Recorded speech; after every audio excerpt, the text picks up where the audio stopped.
Você conhece a história de luta do povo negro do Piauí? O Sob Outro Olhar da semana vai contar a história do Memorial Esperança Garcia para você.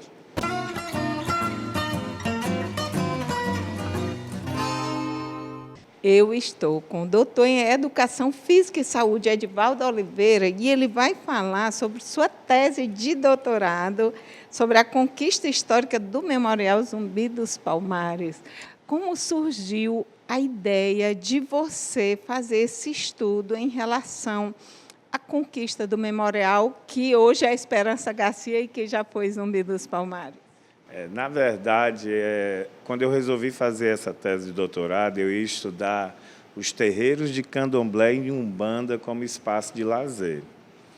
E aí, no período da seleção lá do doutorado, eu conversando com o meu orientador, e aí a gente resolveu mudar o foco para não ficar muito religiosidade, porque como o programa é de educação física, ia ficar meio estranho lá na CAPES. E uma festa eu vim aqui no memorial e observando as pessoas que frequentavam o memorial, eu percebi que aqui tinha todas as categorias de lazer dentro de um espaço só. E aquilo me chamou muita atenção, porque ninguém que eu conversei no dia da festa percebia que aqui dentro do memorial era um local que se fazia lazer, mas ninguém tinha essa noção. Então, isso me chamou muita atenção de entender por que é que esse espaço, que era tão importante para a comunidade negra, que é tão importante, que oferecia tantas categorias de lazer para a comunidade negra, e ninguém se atentava para isso. Aí foi daí que eu comecei a fazer esse processo investigativo. E aí, de você contar essa história que é da antiga escola Domingos Jorge Velho. Fale aí como é que é o resumo dessa história. Essa é uma história que merece ser retirada do livro. Infelizmente, a história que a gente aprende na quinta série, no livro de história, não é a história verdadeira. Então, na quinta série, a gente aprende que Domingos Jorge Velho foi um grande bandeirante, herói nacional que desbravou o sertão e que destruiu o quilombo de Palmares e defendeu toda a população brasileira. Na verdade, não foi isso. Domingos Jorge Velho era um senhor que tinha um exército que saía matando índio, matando negro, aprisionando índio, aprisionando negros, e com isso ele ganhava o dinheiro das grandes riquezas daquela época. Os grandes barões que viviam naquele período, naquela época, pagavam ele para fazer essa limpeza étnica. Quando eu cheguei aqui no memorial, que eu tive que refazer a história para poder entender como é que esse espaço se transformou Zumbi dos Palmares, eu fui me debruçar nos documentos históricos. E nos documentos históricos, essa escola era símbolo do processo de expansão do ensino no Piauí. Ela foi inaugurada em 1935, o decreto de criação dela é de 1933, pelo Getúlio Vargas, na época que estava no início do governo provisório, e ele reproduziu esse modelo arquitetônico em várias cidades do Piauí para mostrar o poder do governo provisório no sentido de expandir a educação para várias regiões do Piauí. Só que tinha um detalhe muito nefasto. As escolas modelo, elas não recebiam pessoas nem negras, nem índias e nem descendente dessas duas categorias de pessoas. Então, eu não podia ser pardo, eu não podia ser mestiço, só recebia gente branca, de classe alta, do ponto de vista econômico, a elite social e cultural da época. Então, era uma escola extremamente preconceituosa, segregativa, discriminatória. Ela não permitia que pessoas negras entrassem nem até o portão, porque, como era uma escola modelo, era o que existia de mais moderno na época do ponto de vista da educação. Então, isso foi sendo reconstruído no decorrer da história e até por uma vingança, não sei, eu posso dizer até uma vingança simbólica, hoje ela se transforma num espaço de resistência negra, que difunde a cultura negra para todo o estado do Piauí, que difunde a cultura negra para o Brasil todo e que mostra que essa população teve muita contribuição dentro da formação brasileira. e que, infelizmente, parte da nossa população, da sociedade brasileira, ainda insiste nesses comportamentos racistas e discriminatórios. E mostra também que ele estava, através do processo de educação, na era Vargas, estava se copiando um pouco o modelo de uma segregação racial, só que, na visão dele, a partir da educação, quando ele exclui negros, índios e descendentes, e ele quer criar essa elite que, de certa forma, ainda hoje se mantém uma elite branca no poder e excluindo as outras classes. Exatamente. Isso fazia parte de um projeto muito difícil, assim, muito triste da gente relatar da história, que é um projeto de eugenia, da limpeza da raça. Porque quanto mais qualificação eu desse para a comunidade branca, mais ela teria poder de subjugar a comunidade negra e indígena. E aí mais chances a comunidade branca teria de apontar o dedo para negros e índios e dizer que eles eram sub-raça, subespécie, pessoas que não tinham aquele direito garantido, sendo que todos são da sociedade brasileira. Então, isso foi uma organização, foi um projeto devidamente organizado para manter as minorias indígenas e negras no lugar menos importante do que a classe branca, rica e economicamente dominante daquele período. Aí você trabalha o lazer também na perspectiva de que comunidades que vivem em situação de vulnerabilidade têm o lazer retirado. Mas, antes disso, fale a concepção de lazer que você trabalha na sua tese. Eu trabalho com um sociólogo chamado Durmaz-Didier. Durmaz-Didier, ele diz que o lazer ele tem uma amplitude muito maior do que a gente entende. Geralmente, a gente entende que lazer é só o lazer físico, jogar bola, correr num parque, mas o lazer tem várias categorias. Tem o lazer artístico, que é você ir ao cinema, tem o lazer cultural, que é você ir à biblioteca, tem o lazer manual, que é você fazer trabalhos manuais, de costura, de pintura. Então, essas diversas categorias de lazer englobam todas as preferências que a sociedade tem. Porém, vários autores já perceberam que as classes minoritárias, as populações em vulnerabilidade social, muitas vezes são retiradas delas esse direito ao lazer, porque o lazer está associado também ao fator econômico. E aí, quando entra o fator econômico, ele se configura a primeira barreira do lazer. Se eu não tenho dinheiro para ir ao cinema, como eu vou desfrutar do lazer artístico? Se eu não tenho dinheiro para ir ao teatro, como eu vou ver uma peça de teatro?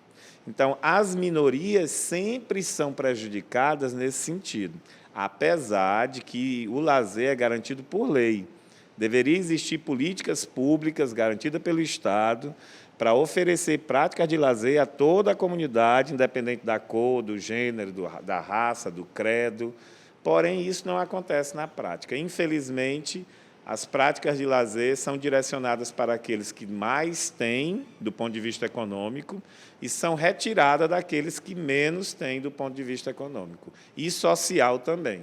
Então, alguns líderes do movimento negro eu fui entrevistar para saber como é que foi o processo de luta para transformar essa escola, que antes aqui era uma escola, num espaço que oferecia essas diferentes práticas de lazer. E nessas entrevistas eu percebi coisas assim muito interessantes, porque eles trabalharam diferentes frentes de ação, que a gente chama na teoria do movimento social, que são as ações sociais, que é você desenvolver um tipo de ação que vai gerar um futuro objetivo para você conseguir alcançar o que você precisa dentro do movimento. No caso, eles fizeram muitas campanhas no jornal, escrevendo artigos, explicando quem foi Domingos Jorge Velho, mostrando a verdadeira história de Domingos Jorge Velho. Fizeram abaixo-assinado dentro da sociedade, em praça pública, dizendo que a escola que tem o nome de Domingos Jorge Velho, homenageando uma pessoa que foi tão ruim para a sociedade negra e indígena, não poderia estar sendo homenageada. Fizeram campanhas em rádios comunitárias para conscientizar a população de que Domingos Jorge Velho não era aquele anjo que todo mundo imaginava ser. E, além de tudo isso, eles fizeram os ajuntamentos e os coletivos de pessoas para poder trazer essa história verdadeira de Zumbi dos Palmares, essa figura importante dentro do movimento negro e figura importante também dentro da sociedade brasileira, e valorizar esse nome. Porque, a partir do momento que eu valorizo um símbolo, eu consigo destronar outro símbolo. A relação de memória só acontece quando uma memória é mais valorizada do que a anterior.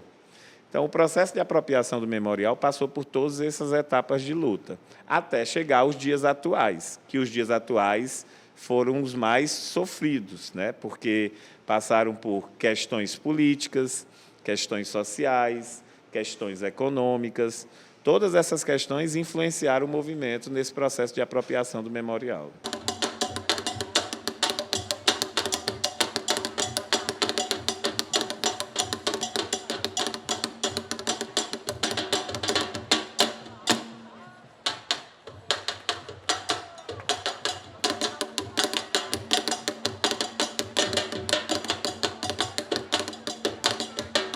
Ela é uma mulher como eu.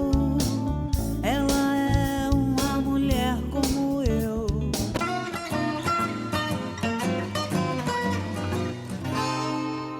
Porque não existe, pelo menos é muito difícil ter, dentro do Brasil todo, um espaço que ofereça todas as categorias de lazer num único local para comunidades minoritárias, como é a comunidade negra. Então, aqui a gente tem oficina de percussão, aqui tem oficina de dança, aqui tem biblioteca disponibilizada, aqui tem oficina digital, que é uma sala com vários computadores. Aqui tem projeto que passa cinema, aqui tem festas temáticas, aqui tem palestras, discussões e exposições artísticas. Então, dentro do memorial, eu contemplo todas as categorias de lazer que a sociologia apresenta como importantes para a sociedade, porque o lazer faz parte do desenvolvimento social. E aqui no memorial tudo isso acontece. E melhor, acontece de graça. Então, a principal barreira do lazer, que eu havia dito anteriormente, que era o fator econômico, aqui ele é retirado. Então, para a população negra, para a comunidade negra e para as demais minorias, vir ao memorial e desfrutar dessas categorias de lazer é o mais importante que o memorial pode oferecer. Seria a grande questão do memorial, é oferecer a essas minorias essa oportunidade que a sociedade, infelizmente, não traz como deveria trazer pelas políticas públicas que o Estado deveria organizar. Antônia Aguiar, Toninha é coordenadora do Memorial Anti-Zumbi dos Palmares e agora Esperança Garcia.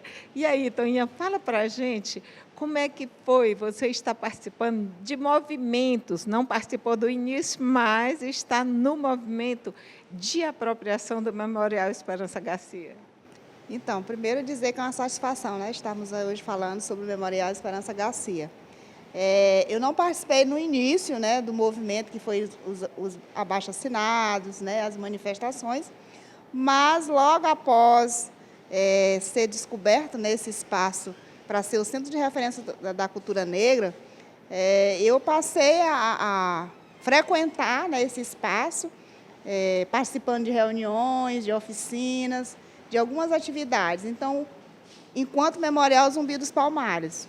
Então, para nós, ele tem uma importância muito grande, esse espaço, Centro de Referência da Cultura Negra, pelo fato de ser um espaço que vem a divulgar, né, a cultura negra, que, infelizmente, tudo que é voltado para a questão racial, existe um preconceito muito grande, né, racismo mesmo com relação à cultura. E aí, o objetivo desse espaço é exatamente esse, né, da gente combater todas as manifestações discriminatória com relação à cultura. E ele dá essa visibilidade, né, e divulga a cultura de forma positiva para as pessoas, exatamente para desmistificar essa ideia de que tudo que é da cultura negra, tudo que é do negro é ruim. Então, o memorial hoje, ele, após receber a reforma, né, ficou aí 10 anos como Memorial Zumbi dos Palmares, que aí é bom enfatizar que ele foi inaugurado com esse nome, 25 de julho de 2007, como Memorial Zumbi dos Palmares. E aí, logo após 10 anos, veio aí a descoberta, né, da Esperança Garcia. Muitos pesquisadores, estudantes descobriram, né, quem foi a Esperança Garcia, e aí houve um consenso aí com o movimento para que fosse trocado o nome. E aí hoje o espaço se tornou, né, o Memorial Esperança Garcia, mas não deixamos, né, de enfatizar a importância da liderança também muito conhecida, que é Zumbi dos Palmares, que ele continua sendo homenageado no espaço cultural nosso, onde nós temos aqui um espaço onde acontecem as atividades culturais. Nós temos várias salas, todas as salas são muito importantes, não é, para divulgar a cultura. Nós temos a sala de exposição Deputada Francisca Trindade, onde nós temos uma exposição que é permanente no espaço, que é o Xirê dos Orixás, que é uma tese de doutorada da professora Losana Tavares, que chama muita atenção, né, dos alunos, né, e das pessoas, no geral, que vêm em busca, né, de conhecer, porque ela conta a história da vestimenta dos 16 orixás mais cultuados no Brasil. Quem são esses orixás? São deuses e deusas, né, que faz toda uma referência às religiões de matriz africana, que a religião de matriz africana pertence, né, aos negros, né? Então, aí nós temos a sala Lélia Gonzalez, que é a sala de informática, onde as pessoas que não têm condição também de estar indo em outro espaço fazer suas pesquisas, vêm até o espaço. Nós temos a sala de cinema, que homenageia o Babalorixá assassinado, Pai Oscarzinho de Oxalá, onde a gente também coloca os nossos documentários, né, sobre a questão racial, porque, na realidade, tudo que acontece no Memorial Esperança Garcia, ele vem com esse objetivo, né, de fazer esse resgate e divulgar a cultura no cinema, na leitura, que nós temos também a Biblioteca Júlio Romão, que também é voltada toda para a temática racial. Nós temos o Auditório Clóvis Moura, que lá é um restaurante, né, Mãe Maria de Angola, mas que, à noitinha, ele serve de ensaio para os meninos da capoeira, que nós temos 4 grupos de capoeira no prédio, né, na instituição. Nós temos grupos de dança, nós temos grupos de teatro e estamos também com a oficina da professora hoje, que também tem a sua tese de doutorado, e essas aulas acontecem no Memorial, que é voltado para a moda afro. Nós temos todos esses espaços são multiuso, né? É bom enfatizar isso. A gente pode estar utilizando para outras atividades, para oficinas de teatro, para dança, para as reuniões. Então, o espaço ele é bem dinâmico. Então, são pessoas que têm procurado mais o espaço, procurando saber quem foi Esperança Garcia, quem é Esperança Garcia. Então, o espaço, ele recebia visitantes antes, mas após o nome Esperança Garcia, passou muito mais, né, receber essas pessoas, né, por curiosidade, querer saber quem foi Esperança Garcia. Então, é importante também a gente ressaltar que traz também essa questão do intercâmbio cultural, porque as pessoas, ao chegar no espaço, onde ele vai encontrar uma sala de estética negra, que as meninas ensinam a fazer os turbantes, né, os penteados afro, no caso aí as tranças Rastafari. Nós vamos encontrar também no espaço pessoas que querem aprender a fazer as bonecas, né, que são as abaiomis, são bonecas negras, né, que conta também toda a história das mulheres negras. Enfim, é um espaço que as pessoas que fazem cultura, né, nas comunidades quilombolas, que vêm até o espaço, também. Então, o nosso objetivo é receber mais, né, essas manifestações culturais das comunidades, principalmente das comunidades quilombolas, que as manifestações culturais são muito ricas mesmo, e a gente precisa conhecer, porque, infelizmente, por estar na capital, a gente não conhece, né? Então, é importante o Memorial Esperança Garcia, exatamente pelo que eu já falei, o objetivo da criação desse espaço de trazer também essas manifestações culturais dos municípios, principalmente das comunidades quilombolas, né, para vir até o memorial e conhecer, né, o que acontece dentro do memorial, as atividades que acontecem dentro do memorial, e também eles trazerem para a gente conhecer as manifestações culturais, que tudo é cultura negra. A cultura negra ela é diversa, é muito importante. Eu me lembro que algumas pessoas até perguntam, eu posso entrar no memorial por ser um centro de referência da cultura negra? Acham que só os negros podem participar das atividades, e a gente vai tentando desmistificar isso, né? Que o espaço ele é aberto a toda a comunidade em geral, não é uma apropriação só da população negra, as pessoas também não negras podem vir, podem participar das nossas atividades. O memorial funciona com um conselho administrativo. Fale aí para quem está em casa como é composto esse conselho e quais as decisões assim, mais importantes que eles tomam. Não, na realidade, o conselho do memorial é um conselho deliberativo, né? Ele delibera todas as atividades que acontecem no espaço. Esse conselho ele é composto por 3 órgãos públicos e 4 sociedade civil, tá? Então, é um espaço que ele tem esse objetivo de gerenciar, de deliberar, né, todas as atividades. Com relação à coordenação do espaço, o movimento, no caso, que é o Fórum de Entidades Negras, né, foi quem escolheu a pessoa do movimento negro para ser coordenador. Então, a coordenação do memorial Esperança Garcia é uma indicação do movimento negro. Milena Cavalcante é frequentadora assídua do Memorial Esperança Garcia. Fale aí, Milena, quais os eventos você gosta mais de participar? Pois é, aqui é um espaço assim multicultural, como a Toninha já falou, né? A cultura assim é bastante diversa, apresentações magníficas tem aqui, é hip hop, é reggae, MPB, tem a sexta-feira. Não é toda sexta-feira, mas tem a sexta da poesia também, que é super interessante. As aulas de teatro aqui com a Norma Sueli, né? Que eu não faço teatro, eu não tenho tempo, mas eu aprecio também, né? Que o espaço é bastante diversificado. As minhas tranças eu também venho fazer aqui, quando eu consigo encontrar a pessoa ilustre que faz as tranças aqui. Mas aqui é um espaço assim que a gente vem encontrar as pessoas que apreciam a cultura negra. A mentira nunca fica escondida por muito tempo, né?